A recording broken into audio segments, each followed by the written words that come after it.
levé sango. Sango. Sango ba levé sango uti kuna ba levé. Mwana muze sango.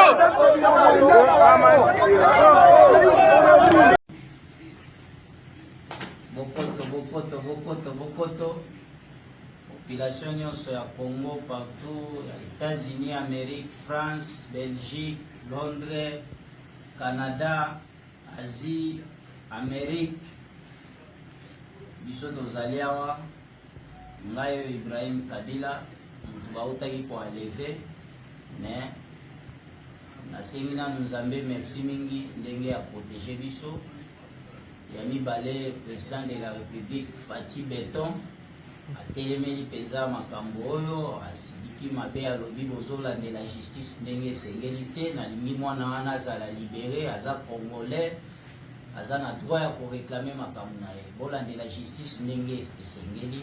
En tout cas merci beaucoup na président de la République alakisi biso ke état de droit eza ya solo. Nalingi bino nyonso ba congolais bozala kimia boyeba ke naza déjà libéré awa à partir ya 23h30 comme ça nazalaki libéré awa naza na ndako na nga na vandi mais la lutte continue. Kombo ya musée kokufa te, kombo ya musée kotikala seseko biso toza bana na musée eza ya lokuta te eza ya solo et puis to continuer toujours pour réclamer mort ya papa na biso justice esalema et puis ndenge toza boye oyo amoni ke aza mwana na musée eswe aye tosali test ADN tosali et puis toyebi ye soki aza ndeko na biso tokoyamba ye mais eza te ya kotindelaka bato na nzela bokende tozokende na okinga kati bokendanga kinga kati kosala nini.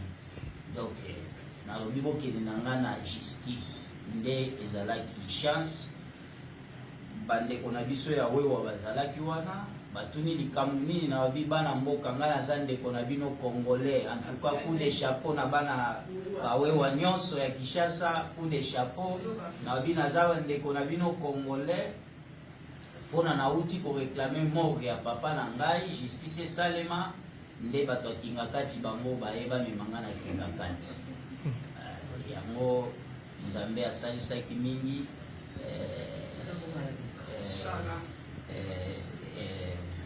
bomoni na makambo nyonso toyeko bima.